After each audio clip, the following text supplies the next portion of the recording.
नमस्कार दोस्तों, स्वागत है आप सभी का आपके अपने यूट्यूब चैनल अमन प्रयास जीके जिसमें। जैसा कि फ्रेंड्स, आज है आपका 13 सितंबर और 13 सितंबर को आपका एसएससीएम टेस्ट का एग्जाम था, जो कि आपका सेकंड शिफ्ट का भी एग्जाम है, जो कि आपका समाप्त हो गया है। तो आज के सेकंड शिफ्ट में आपके जीके जीएस के प्रश्न से क्या क्या प्रश्न पूछे गए थे, उन सभी प्रश्नों के साथ में उपस्थित हो गया हूँ। तो उन सभी प्रश्नों को देखेंगे, साथ में एक्स्ट्रा फैक्ट्स को भी देखेंगे, ताकि आपके आने वाले एग्जाम के लिए इंपॉर्टेंट हो सके। ठीक है, तो चलिए वीडियो को स्टार्ट करते हैं बिना किसी देरी के। इससे पहले चैनल पर नए, चैनल को सब्सक्राइब कर लीजिएगा। इसका जो पीडीएफ है आपको टेलीग्राम पर मिल जाएगा, टेलीग्राम का लिंक डिस्क्रिप्शन में दिया गया है, तो आप लोग जाकर ज्वाइन वहाँ से हो जाइएगा। ठीक है, तो चलिए हम लोग शुरू करते हैं। आज का जो पहला प्रश्न फ्रेंड्स वो था कि हरिप्रसाद चौरसिया किस वाद्य यंत्र से संबंधित है, यानी कि पंडित हरिप्रसाद चौरसिया का आपका वाद्य यंत्र पूछा गया था।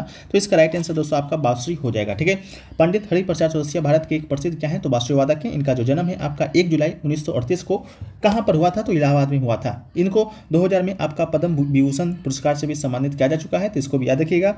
एवं भारत के अन्य प्रमुख बांसुरी वादक को देखें तो एन लीला हो जाएंगे, पन्ना लाल घोष, राजेंद्र प्रसाद, वी कुंजामणि। ये सभी जो आपके व्यक्ति हैं वो आपके भारत के अन्य प्रसिद्ध बांसुरी वादक हैं। ठीक है, वीडियो में आगे बढ़ फ्रेंड्स से पहले आपको बताते चलें कि अगर आप लोग मॉक टेस्ट देना चाहते हैं, जो कि आपके एग्जाम के लिए बहुत ही इंपॉर्टेंट होता है, ठीक है, तो मॉक टेस्ट देने के लिए दोस्तों आपको टेक्स्ट बुक से अच्छा जो अभी तक प्लेटफॉर्म में आपको नहीं दिख रहा होगा, ठीक है, तो टेक्स्ट बुक के ऊपर दोस्तों अभी आपका ऑफर भी चल रहा है 10 चैंपियन सेल के नाम से, जो कि दोस्तों आपका 11 से 13 सितंबर के बीच चलना था। तो आप आज है आपका 13 सितंबर, तो आज दोस्तों आपका लास्ट डेट है। इस ऑफर में आप टेस्ट बुक का जो पास प्रो है वो दोस्तों आपको मात्र 449 रुपये मिल जाएगा, जो कि बहुत दिनों के बाद है, जो कि डिस्काउंट किया गया है। तो आप लोग इसको परचेज कर सकते हैं, लिंक डिस्क्रिप्शन में दिया गया है। याद रहे कि हमारा कूपन कोड APG जरूर से जरूर यूज कीजिएगा, तो आपको 10% का एक्स्ट्रा ऑफ भी देखने को मिलेगा। साथ में टेस्ट बुक ऊपर आपको बता दें कि टेस्ट बुक के ऊपर आपको 700 प्लस एग्जामों का 70,000 प्लस मॉक टेस्ट, साथ में आपका 17,000 प्लस PYQ विभिन्न एग्जामों का, चाहे SSC का हो, बैंक का हो, रेलवे का हो, सभी एग्जामों का मॉक टेस्ट प्रीवियस क्वेश्चन आपको एक ही प्लेटफॉर्म पर देखने को मिलता है। तो जो लोग लेना चाहते हैं, आगे एग्जाम की तैयारी कर रहे हैं, उनके लिए अच्छा मौका है। डिस्क्रिप्शन में लिंक दिया गया है, कूपन कोड APG जरूर से जरूर यूज कीजिएगा। ठीक है, चलिए बढ़ते हैं हम लोग वीडियो में आगे। नेक्स्ट जो प्रश्न आपसे पूछा गया था कि भानु जी है जो कि किस घराना से संबंधित है, तो भानु जी की बात करेंगे तो ये फ्रेंड्स आपका जयपुर घराना से संबंधित है। इसका राइट आंसर क्या हो जाएगा, आपका जयपुर घराना हो जाएगा। जयपुर अतरौली घराना हिंदुस्तानी संगीत के प्रसिद्ध घरानों में से एक है। इसे जयपुर घराना या अल्दिया खान घराना के नाम से भी जाना जाता है। इसके जो संस्थापक थे आपके अल्दिया खान ही इसके संस्थापक थे। ठीक है, जयपुर घराने की शुरुआत की बात करेंगे तो जयपुर घराने की शुरुआत करने वाला भानु जी का नाम भी आता है, और जयपुर घराने से तात्पर्य कथक नृत्य की राजस्थानी परंपरा से है। ठीक है, इसको भी आप याद कर लीजिएगा। इसके अलावा नेक्स्ट क्वेश्चन जो पूछा गया था कि which place received highest rainfall in India, यानी कि भारत में किस स्थान पर जो सर्वाधिक वर्षा होती है। ठीक है, तो भारत में सबसे ज्यादा जो वर्षा है आपका मानसीराम, जो कि आपका मेघालय में पड़ता है, वहां पर जो सबसे ज्यादा वर्षा दोस्तों आपका होता है। भारत में मानसीराम स्थान में सबसे अधिक औसत वर्षा दर्ज की गई है। मानसीराम में उपोष्ण कटिबंधीय उच्च भूमि जलवायु है। मानसीराम एक औसत वर्ष में लगभग 10,000 मिलीमीटर बारिश होती है। मानसीराम मेघालय के पूर्वी खासी हिल्स जिले में स्थित है। तो ये भी प्रश्न आपसे पूछा जाता है कि मानसीराम है जो कि आपका किस हिल्स में स्थित है, तो आपको याद रखना है खासी हिल्स। ठीक है, चलिए इसके अलावा नेक्स्ट क्वेश्चन पूछा गया था कि राज्यसभा की सदस्य के रूप में मनोनीत होने वाली पहली महिला कौन थी। ठीक है, पहली महिला या पहली नृत्यांगना पूछा गया था, तो इसका राइट आंसर आपका रुक्मणी देवी अनुल्ले। ठीक है, रुक्मणी देवी अनुल्ले दोस्तों आपका इसका राइट आंसर हो जाएगा। रुक्मणी देवी अनुल्ले की बात करेंगे तो आपका भारतीय शास्त्रीय नृत्यांगना है, जिन्होंने भरतनाट्यम नृत्य शैली के पुनर्जागरण का नेतृत्व जो कि किया था मद्रास में, जो कि अब चेन्नई हो गया है। वहां पर कला क्षेत्र फाउंडेशन की भी स्थापना है, जो कि इन्होंने ही किया था। ठीक है, इसके अलावा श्रीमती रुक्मणी देवी अनुल्ले राज्यसभा के सदस्य के रूप में मनोनीत होने वाली पहली महिला थी। उनका जो कार्यकाल था आपका 1952 से, ठीक है, 1952 से लेकर 1962 तक का था। इसको भी आप याद रखिएगा। उन्हें 1956 में आपका पद्म विभूषण से सम्मानित है, जो कि आपका किया जा चुका है। पहले भी आपको बता चुके हैं, अभी भी बता रहे हैं कि इनको क्या किया जा चुका है। 1952 से 1956 तक इनका 62 तक कार्यकाल था। 1956 में पद्म भूषण सम्मानित किया जा चुका है। साथ में आपका 1967 में इन्हें संगीत नाटक अकादमी फेलोशिप से भी सम्मानित है, जो कि किया जा चुका है। ठीक है, इसको भी याद रखिएगा। नेक्स्ट जो ऊपर आपसे देखिए पूछा गया था यहाँ पर कि बैंकॉक जो ओपन है आपका किस खेल से संबंधित है। ठीक है, तो बैंकॉक ओपन 2023 की बात करेंगे, या बैंकॉक ओपन की थाईलैंड ओपन भी कहा जाता है। ये दोस्तों आपका एक बैडमिंटन टूर्नामेंट है, तो इसका राइट आंसर दोस्तों आपका बैडमिंटन टूर्नामेंट हो जाएगा। ठीक है, यहीं पर बैंकॉक ओपन या थाईलैंड ओपन 2023 की बात करेंगे तो ये दोस्तों आपका 30 मई से लेकर 4 जून 2023 तक आपका बैंकॉक थाईलैंड के इंदौर स्टेडियम हुआ मार्ग में है, जो कि आयोजित आपका किया गया था। ठीक है, तो इसको भी आप लोग क्या कीजिएगा, याद रख लीजिएगा। ठीक है, इसमें जो आपका पुरुष एकल, महिला एकल, पुरुष युगल, महिला युगल, मिश्रित युगल में कोई भी आपका भारतीय नहीं जीती है, तो इसके लिए आप ये आपका इंपॉर्टेंट नहीं है कि आपका विजेता कौन बना था। अगर भारतीय जीतते हैं तो आपके लिए इंपॉर्टेंट था। बस आप यही देखिएगा जो आपका ये बैडमिंटन टूर्नामेंट है आपका थाईलैंड ओपन 2023। ठीक है, चलिए नेक्स्ट क्वेश्चन की बात करते हैं। तो नेक्स्ट क्वेश्चन आपसे जो पूछा गया है वो पूछा गया था कि पंकज चरण दास कौन से नृत्य से संबंधित है। ठीक है, पंकज चरण दास के साथ साथ दो और अन्य नाम आपके दिए गए थे। वो दो और नाम, एक आपका गुरु गंगाधर प्रधान था, एक नाम और अभी याद नहीं आ रहा है। तो आप लोग जो भी एग्जाम देकर आ रहे हैं आप लोग कमेंट सेक्शन में बता सकते हैं। लेकिन गुरु गंगाधर प्रधान और पंकज चरण दास दोनों का संबंध या तीनों का संबंध आपका ओडिसी शास्त्रीय नृत्य से होगा। और उसी शास्त्रीय नृत्य जैसा कि ओडिशा का एक शास्त्रीय नृत्य है। गुरु पंकज चरण दास की बात करेंगे तो 1999 में जन्म हुआ था, 2003 में इनका मृत्यु होता है। ये एक भारतीय शास्त्रीय नर्तक है, कोरियोग्राफर है, ओडिसी नृत्य के आदि गुरु थे। ओडिसी नृत्य के जनक के रूप में इन्हें जाना जाता है। इसके अलावा गुरु गंगाधर प्रधान ये भी आपका ओडिसी प्रतिपादक हैं, कोरियोग्राफर हैं और एक आपके शिक्षक रह चुके हैं। ठीक है, चलिए नेक्स्ट क्वेश्चन की बात करेंगे। तो पूछा गया था कि the God of small things पुस्तक के जो लेखक हैं आपकी कौन थे। ठीक है, तो आपकी the God of small things पुस्तक के लेखक की बात करेंगे तो ये दोस्तों आपका अरुंधति रॉय इसका आपका राइट आंसर हो जाएगा। ठीक है, Arundhati Roy the God of small things पुस्तक की लेखिका है। इसके अलावा इस उपन्यास के लिए इन्हें बुकर पुरस्कार मिला है जो कि आपका 1997 में मिला था। इसका 40 से अधिक भाषाओं में अनुवाद भी किया गया है। साथ में कुछ लेखक को कुछ पुस्तक के बारे में देखें तो जुप्पालेरी जो कि इनके पुस्तक का नाम है, द नेम से कभी नहीं पूछा गया है, अगर आगे पूछा जा सकता है। द लोलैंड है, द क्लोडिंग है ऑफ द बुक्स। ठीक है, ये सभी आपके जुप्पालेरी जी के द्वारा लिखा गया है। अरविंद अधिका के द्वारा द व्हाइट टाइगर पुस्तक लिखा गया है। लास्ट मैन इन टावर लिखा गया है और सिलेक्शन डे ये आपके अरविंद अधिका के द्वारा लिखा गया है। करण थापर की बात करेंगे तो Sunday sentiments, wild devil's advocate ये आपका करण थापर के द्वारा है जो कि लिखा गया है। तो इन सभी पुस्तकों को आपको क्या करना है, याद कर लेना है। ये सभी आपके पुस्तक है, बहुत ही इंपॉर्टेंट है जो कि आपके एग्जाम में बार बार रिपीटेड होते हैं। ठीक है, नेक्स्ट क्वेश्चन पूछा गया कि 2023 men's hockey FIH hockey world cup 2023 है जो कि आपका आयोजित कहाँ पर हुआ है।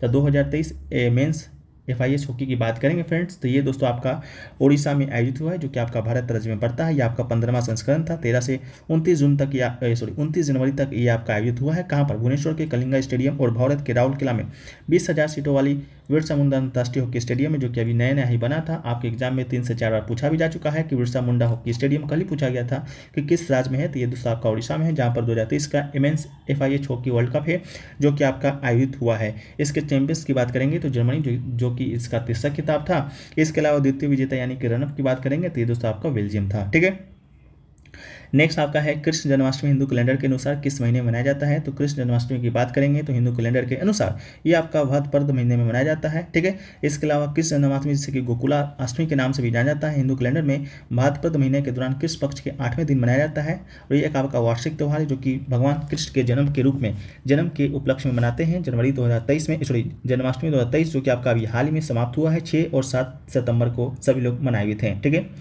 नेक्स्ट क्वेश्चन की बात करेंगे तो नेक्स्ट क्वेश्चन आपसे पूछा गया है कि किस भारतीय को मोजार्ट ऑफ मद्रास है जो कि कहा जाता है। ठीक है, तो आपको बता दें किस भारतीय को कहा जाता है तो AR रहमान। ठीक है, AR रहमान को दोस्तों आपका क्या कहा जाता है, मोजार्ट ऑफ मद्रास कहा जाता है। ठीक है, AR रहमान की बात करेंगे तो ये आपका पार्श्व गायक है, संगीत निर्देशक के निर्माता है। 2010 में इन्हें भारत के 30वां नागरिक सम्मान है पद्म भूषण से भी सम्मानित किया जा चुका है। साथ में 2009 में इन्हें आपका क्या मिला था, ऑस्कर अवार्ड मिला था जो कि आपका गुलजार के साथ इन्होंने साझा किया था। ठीक है, आपका जय हो गाना था और जो कि स्मॉलडॉग मिलियनेयर का फिल्म था। ठीक है, चलिए इसके अलावा नेक्स्ट क्वेश्चन आपसे पूछा गया था कि भारत में पूर्वी घाट की सबसे ऊंची चोटी कौन सी है। ठीक है, तो भारत में सबसे ऊंची चोटी की बात करेंगे तो दोस्तों आपका महेंद्रगिरी है पूर्वी घाट का। ठीक है, महेंद्रगिरी भारत के पूर्वी घाटों में सबसे ऊंची चोटी है। ये चोटी उड़ीसा के गजपति जिले में स्थित है। इसके अलावा चोटी की ऊंचाई की बात करेंगे तो 1501 मीटर है। इसके अलावा भारत के पश्चिमी घाट की सबसे ऊंची चोटी की बात करेंगे तो दोस्तों आपका नाईमुड़ी है। साथ में पूर्वी और पश्चिमी घाट आपका आकर कहाँ पर मिलता है तो ये दोस्तों आपका नीलगिरी पहाड़ी पर मिलता है, जिससे आप फिगर के माध्यम से भी देख सकते हैं। ये दोस्तों आपका पूर्वी घाट है, ये दोस्तों आपका पश्चिमी घाट है। यहाँ पर जो मिल रहा है यहीं पर दोस्तों आपका क्या है तो नीलगिरी घाट है। ठीक है, तो यहीं पर दोस्तों आपका क्या करता है, ये जो घाट है आपका आकर मिल जाता है। ठीक है, चलिए नेक्स्ट क्वेश्चन की बात करेंगे तो नेक्स्ट क्वेश्चन आपसे पूछा गया था कि भारत के उपराष्ट्रपति का जो कार्यकाल है आपका कितने वर्षों का होता है। तो भारत के उपराष्ट्रपति का कार्यकाल आपका 5 वर्षों का होता है। जैसा आपका राष्ट्रपति का कार्यकाल भी 5 वर्षों का, प्रधानमंत्री का कार्यकाल भी 5 वर्षों का, लोकसभा के सदस्यों का कार्यकाल भी 5 वर्षों का, राज्यपाल का भी आपका कार्यकाल आपके 5 साल का ही होता है। तो इस प्रकार आपका जो भारत के उपराष्ट्रपति का कार्यकाल है इनका भी 5 वर्ष का ही होता है। साथ में ये भी याद रखिएगा कि राज्यसभा के जो सदस्य होते हैं उनका कार्यकाल आपका 6 वर्षों का होता है, बाकी सभी का 5 वर्षों का होता है। साथ में उपराष्ट्रपति का जो पद है आपके किसके संविधान से लिया गया है तो ये आपका USA यानी कि संयुक्त राज्य अमेरिका के संविधान से लिया गया है। वहीं पर आपका राष्ट्रपति का जो पद है वो आपका कहाँ से लिया गया है तो ये आपका ब्रिटेन के संविधान से लिया गया है। आप यूएसए नहीं मार दीजिएगा, यूएसए से मात्र आपका उपराष्ट्रपति का पद लिया गया है। इसके अलावा भारत के पहले उपराष्ट्रपति की बात करेंगे तो एस राधाकृष्णन, जो कि 2 टर्म के लिए आपके भारत के राष्ट्रपति रह चुके थे। इसके अलावा 2 टर्म के लिए हामिद अंसारी थे, जो कि आपके 2 टर्म के लिए भारत के उपराष्ट्रपति रह चुके हैं। इसके अलावा अनुच्छेद जो 63 है आपका भारत के उपराष्ट्रपति के पद के बारे में प्रावधान करता है।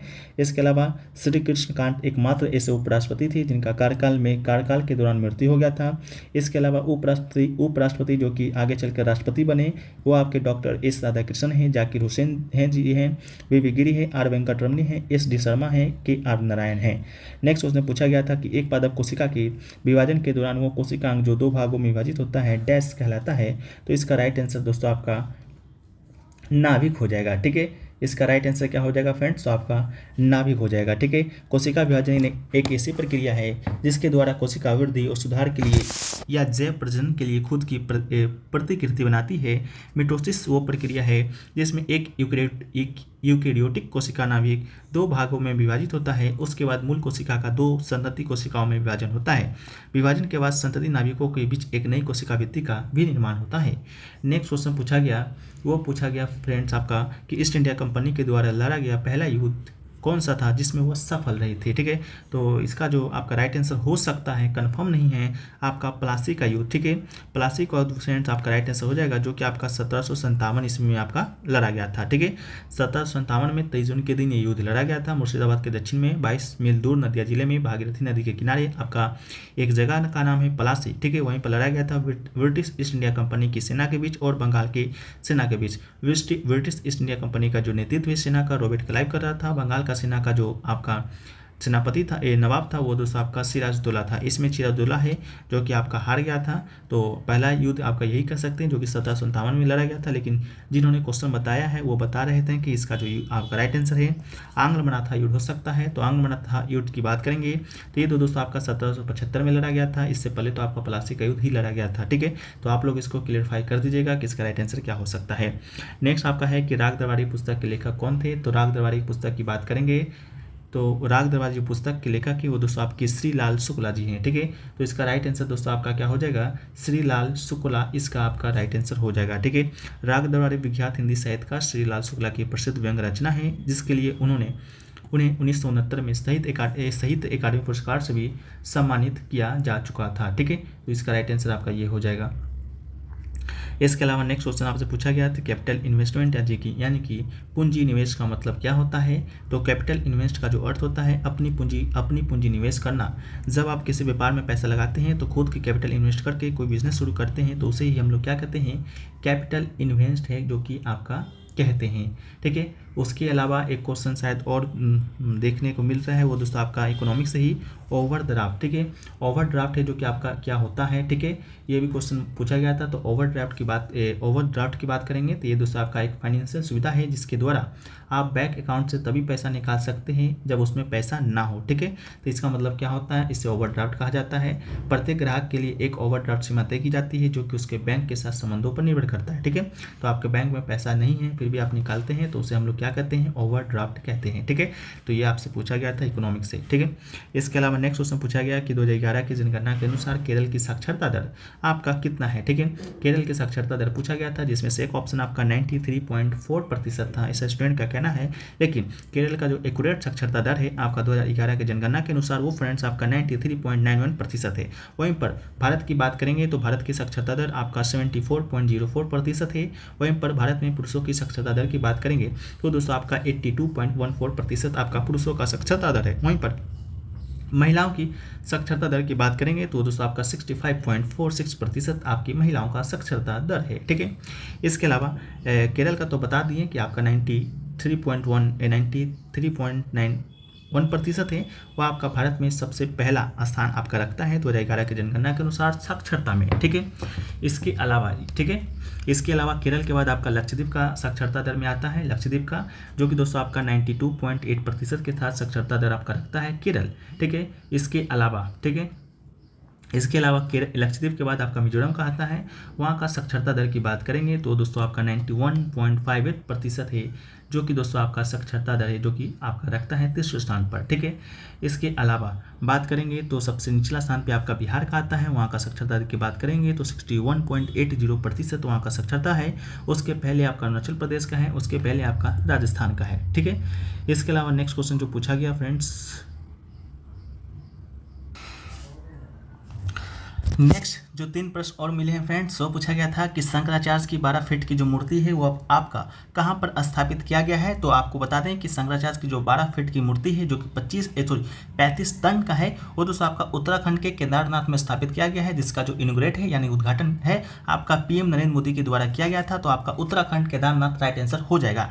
नेक्स्ट प्रश्न आपसे पूछा गया था कि डिजिटल लोक अदालत, ठीक है, डिजिटल लोक अदालत का पूरा प्रश्न तो याद नहीं है, लेकिन हाँ पूछा गया था कि इसके अध्यक्ष कौन थे। ठीक है, जो कि आपका एआई यानी कि आर्टिफिशियल इंटेलिजेंट और ब्लॉकचेन पर आधारित था। तो इसके जो अध्यक्ष थे आपके यूयू ललित थे। ठीक है, तो इसका राइट आंसर आपका यूयू ललित आपका राइट आंसर हो जाएगा, जो कि भारत के 49वें नंबर के आपके न्यायाधीश रह चुके थे। ठीक है, इसके अलावा नेक्स्ट क्वेश्चन पूछा गया था कि साइप्रस के नाम पर किस धातु का जो नामकरण है वो फ्रेंड्स आपका किस बोला गया था। ठीक है, या किया गया है साइप्रस का। ठीक है, तो ये दोस्तों आपका राइट आंसर तांबा यानी कि कॉपर इसका राइट आंसर हो जाएगा। ठीक है, तांबे का जो नामकरण है वो दोस्तों आपके साइप्रस पर ही रखा गया है।